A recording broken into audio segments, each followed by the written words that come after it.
It's clear we come from different ages. Realization come in stages, leave them spellbound like mages. I run through enemies like medieval knights with maces, many spaces above you like outer spaces. What's up, my wizards? It's Dev from the place down there. We do magic stuff. Well, we have got for you today a deck tech that apparently everybody wants. I've heard this 1,000 times in the last couple of weeks. Do green-black elves. We're doing it. So here. Follow me to Rivendell. Well, we gotta go through the creatures. That's important. This is Elves deck. Well, we're playing like 10 one-drops in this thing, because Elves. And first of all, we're playing 2 Elvish Mystic. 2 actually feels optimal to me. You don't want to draw them in the late game. They're good to get early, you know. Top decking them is sort of bad, really, really bad. And we are excelling into slightly bigger stuff a little later on, so it's kind of important. We're playing 4 Root Trapper, Gnarls Barkley. He's pretty awesome. It turns out that second ability is as good as it reads. Really protect your dudes, and like even 1/1s, you know.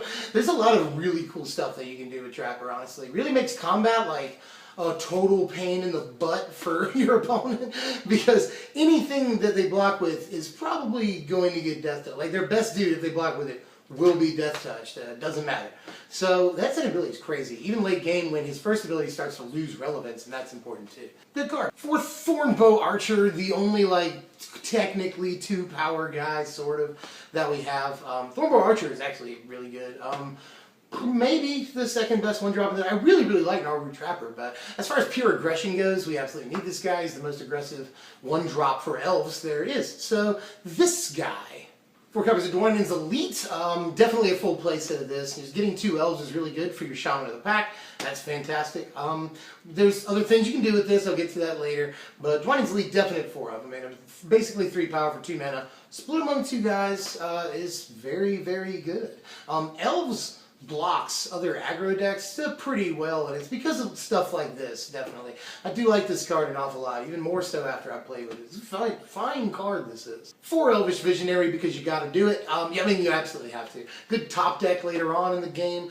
Just helps speed us up in all kinds of ways. You know, card advantage is good. It's technically not card advantage, but it is a guy on the board, and he replaces himself, which is just, that's more than fine, especially since you get more than a blocker out of this. Once Dwynen comes down, you have a valid attacker. I mean, 1/1's a valid attacker, but 2/2's when it starts getting, you know, pretty good. But in any case, not just Dwynen, but there's other things you can do with this. So I do love Elvish Visionary. I always have. I mean, Elvish Visionary is a good card. I mean, I shouldn't babble on about it, because Elvish Visionary is a good card. I think it goes in here. Definitely. Playset, right? Yeah, I think so. We're playing 4 Shaman of the Pack, the MVP right here.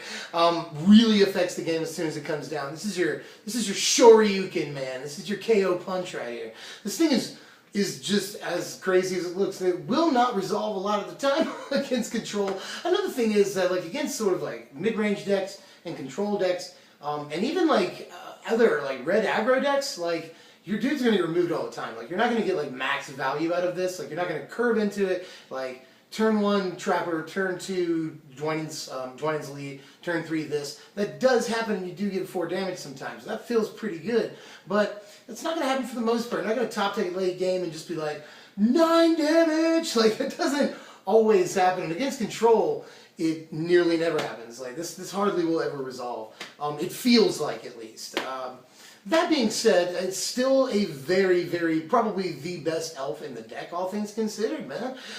Really can get you out of tight spots, help you deal that last few damage. It feels like a burn spell more than anything, and it's really good that it has immediate effect on the game, and has the power that it does. I mean, 3 mana for 3 power, not really bad at all, one of our bigger elves. So there's really nothing bad I can say about it other than to just like, sort of, remember to keep in mind that like it's going to be tough to resolve against some decks, and you're against other decks, they're going to like wipe the board a lot, or they're just going to like kill your dudes, so you're not going to get more than a few damage out of it. Like pipe dreams of 10 or 11 damage, that nearly never ever happens. So just keep that in mind. But for the most part, it does its job in doing, you know, 2 to 5 damage for you, and can be a finishing move. Playing 3 Dwynen only because she's legendary, otherwise we definitely play 4. And I can understand playing 4 too. Tony described her as a lightning rod, and I really like that, because it's exactly right. I mean, she's out of bolt range, yes, you know, it's lightning strike range, but she will be hit by like Firecraft, she will be hit by Ultimate Price, she's going to be hit by, you know, Hero's Downfall, or Roast. There's just 1,000 things that they're going to immediately target this with. I mean, Dwynen does not really stay on the board long, and I agree with Tony there, definitely. It's been my experience too. Although if you untap with her on the board and you actually get, you know, a whole combat step. Although I will say this too, if she's still on the board when you swing in, you know, if they can't remove her that turn, that's pretty good too, because, you know, your elite token gets the +1/+1, not to mention the elite, and all your, you know, mana elves and stuff like that. So not bad as soon as she comes down either, but it's when you get to actually go through a whole attack step, her attacking, that you really start to get a lot of value out of her, especially against other aggro decks. This can be really good against other aggro decks. Makes your dudes go over the top of theirs and gains you some life back to put you where you need to be. I mean, really, really helps. I think Elves is really good against other aggro decks. We'll talk more about that later. And to finish off the creatures, to the big guy here, Gilt-Leaf Winnower, a pretty large creature for an aggro deck. But we'll get there. I mean, we got 6 mana dorks, it's totally fine. And this is bodied removal, you know, a 4-power menace body that basically takes out, you know, Siege Rhino. There's 100 things this gets in the format, especially in other aggro decks. This will kill Goblin Pile Driver, which is pretty important. Any asymmetrical PT creature. So, yeah, definitely good. And even if it's just like the 5 mana 4/3 menace, it's like, even if we don't get to kill a guy, it's probably fine. You know, that's not bad at all. So I do really, really like Winnower. Tony was playing 3, I'm playing 2 in another land. That is literally the only difference between our decks at this point. So yeah, I really, really do like Winnower. Turns out, top of the curve, this is a more than fine card. On the spells, we got 1 copy of Ultimate Price. Yeah, I want to play some just hardline removal in this deck. We're definitely playing 1 copy of Ultimate Price and 2 copies of Hero's Downfall right here. Aside from Winnower, this is important removal for a green-black deck, I think.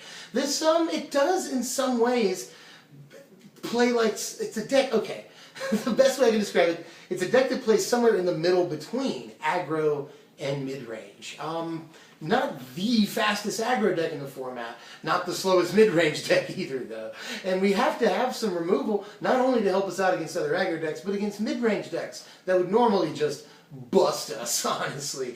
And this helps a great deal. So we do need some form of removal. And you know, red aggro decks get to play their lightning strikes and stoke the flames and stuff. Let's play our stuff. Let's do it. Speaking of our stuff, I'm playing in, well, I think that this will be a thing, 2 main deck copies of Eyeblight Massacre. This against other aggro decks that we're definitely going to see in the format. Remains to be seen if Soldiers is going to be a thing, but I do think that Goblins is definitely going to be a thing. And a lot of interest the last few days in that deck in particular. So, yeah, I definitely think that this totally massacres, pun intended. This absolutely eviscerates goblins and other aggro decks, you know, maybe blue fish will be a thing, possibly. So yeah, I do think this is an important card for us to mainline.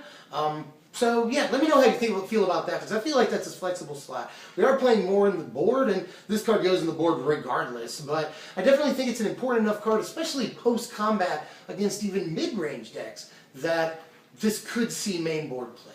We are playing 2 copies of Whip of Erebos. This is maybe a controversial slot, but Whip of Erebos has worked for me, you know. I just love everything about Whip of Erebos for this deck. Giving all of our creatures lifelink is a great redundant effect with Dwynen. Fantastic there, regardless of whether you have Dwynen out or not. All your elves have lifelink is great, and we can all agree. Not to mention that the whipping in ability works with a lot of our creatures. Of course, Shaman of the Pack is the biggest culprit there. But also, Gilt-Leaf Winnower is great to whip back in. Dwynen's Elite, it might die at the end of the turn, but you get to keep the token. That's pretty cool. You can whip your Visionary back in.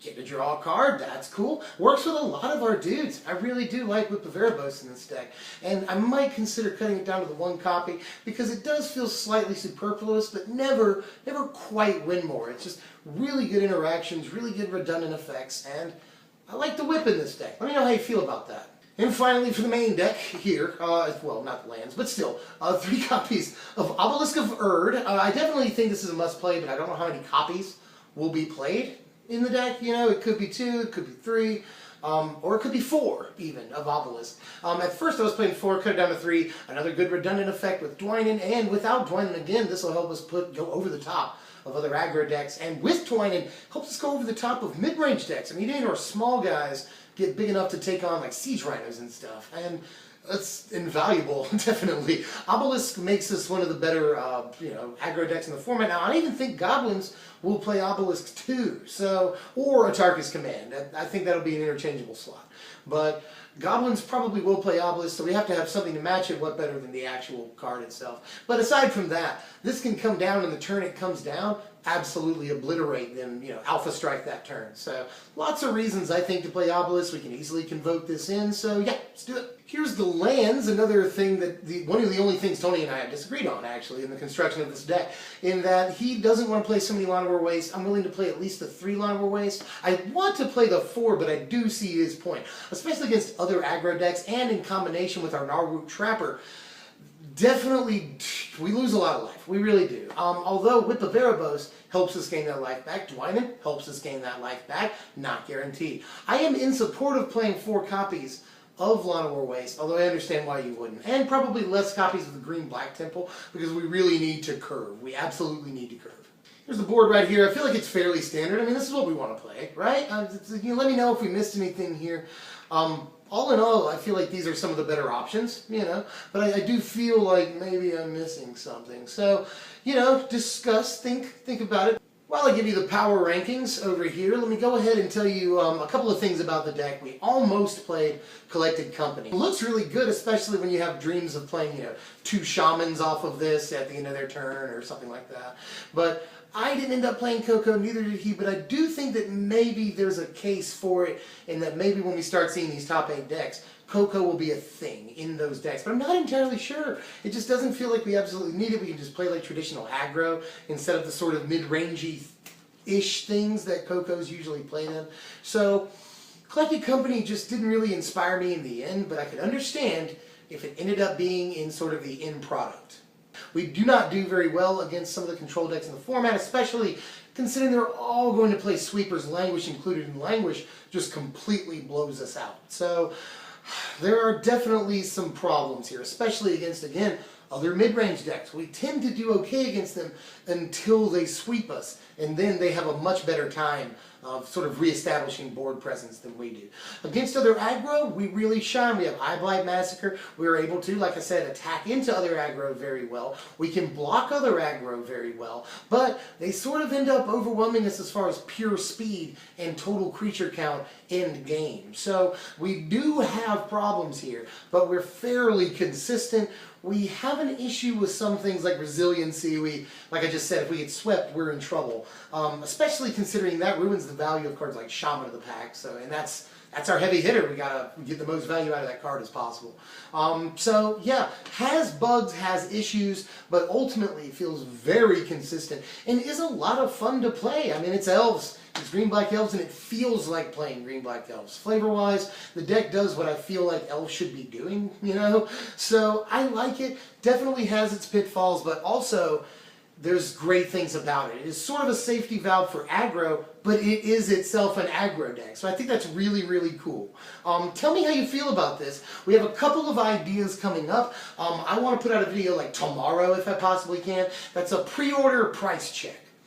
Basically, I'm going to give you a sort of price guide for the Magic Origins cards a week or so before they come out. To sort of give you an idea of where we're at value-wise with these cards, what collectors are valuing them at, what websites are valuing them at, and that gives us a good idea of what competitive players are valuing them at. So I think it's an interesting topic. Let me know if you have interest in it. And finally, here are some of our ideas for deck techs in the next couple of weeks here coming up. Let us know what you like here. I'm sort of rooting for mono black aggro. I do also like the fish deck, and again, I haven't researched Turbo Fog at all, as you can tell. It's written right there. But I think Turbo Fog might possibly be a thing, so I'm willing to do that if anybody's interested. I know it's a lame deck, but I love it. I've always loved it.